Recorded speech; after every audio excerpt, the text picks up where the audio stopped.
this generation is not impressed with your car. There's a generation of people that could care less whether you drive a Bentley or a Volkswagen. Y'all don't like my preaching. They could care less whether you wear a suit or a pair of jeans. They don't care. They don't care whether the preacher is up there preaching. They don't care what kind of hairstyle they have. They don't care what he have on. They just want to know that he's going to preach a word that's going to connect them to Jesus. That's all they care. Look at somebody and tell them, if you're one of those people, tell them that's all I care about. As I close, Thomas is known as Doubting Thomas. Next thing about this generation, Doubting Thomas.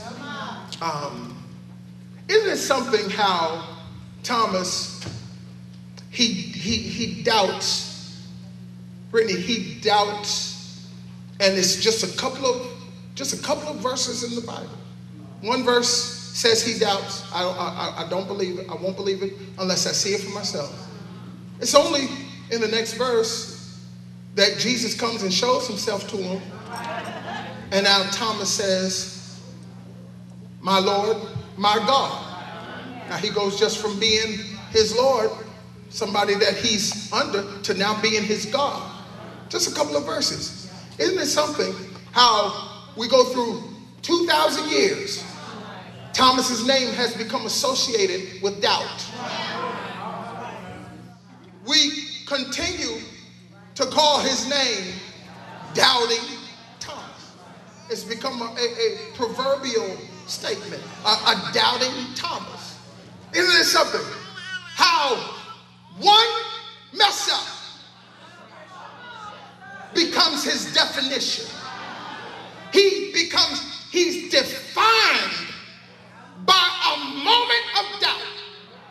We forget in chapter 11 when they're telling Jesus, let's go to Judea because Lazarus is there and he needs to be raised, Tracy. And all of them are saying, no, Jesus, don't go there.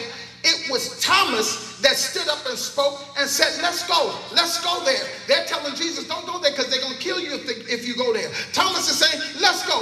Let them try to kill him. If they kill him, they're going to have to kill all of us. Look at the commitment the man has. He's a ride or die man. But instead of us knowing him as a bold, committed, ready to die for who he believes in, we forget about that and we define him by his doubt. What are you trying to say, Bishop? I'm trying to say there's a generation that has some doubts right now, but we cannot write them off and define them by their doubt. We can't say they ain't no good just because there's some stuff that they don't see right now. We can't say that there'll never be nothing just because right now they're having some struggle, because they might be ride or die people. It's just right now there's some things they need to see for themselves.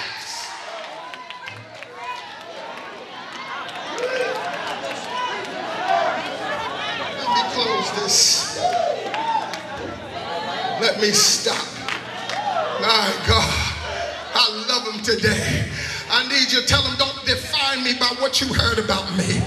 Don't define me by what they told you about me. That is not the end. What you heard, the mistake that I made is not the end.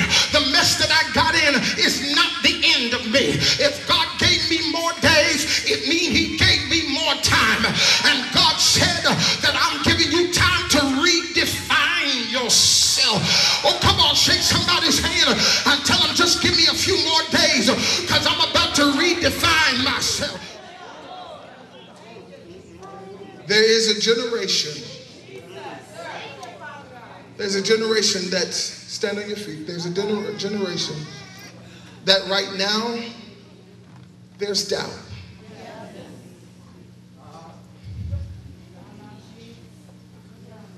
Can I come down? Let me come down and show you some wounds. Let me come down and show you some scars. Let me come down and tell you the truth. Sometimes I, the bishop, the preacher, sometimes I'm a part of the Thomas generation. I know, y'all, I know. I understand. I wish I was like y'all. I wish I didn't need to see more. I wish I didn't need to hear more. I wish I had no questions. I wish I could just take everything y'all say and just take it and be okay with it. But there are some days, after being in church, Sister Betty, for 50 years, after being saved for Lord, how many years, preaching for how many years, after all of that, sometimes, especially over the past couple of years, I've seen some things from some of these raggedy church people that have made me stop and have questions. What is going on?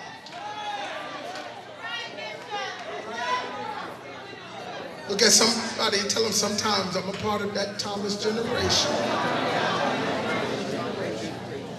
Part of it. Sometimes I have questions.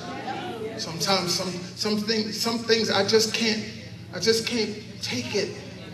Just can't, nothing against you. I love you. But there's some things I need to see. I need to have another experience.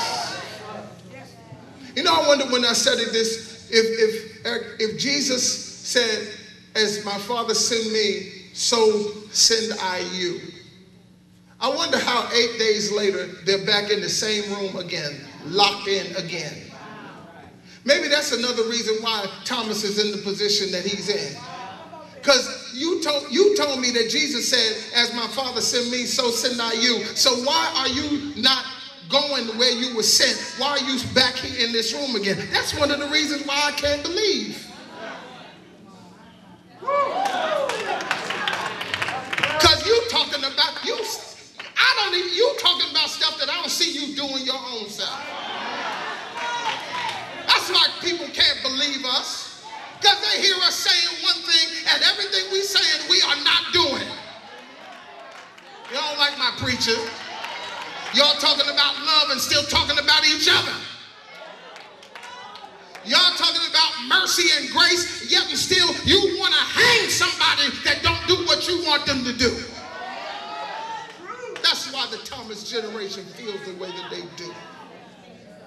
But Thomas, I'm getting ready to close. Join hands. We're going to pray.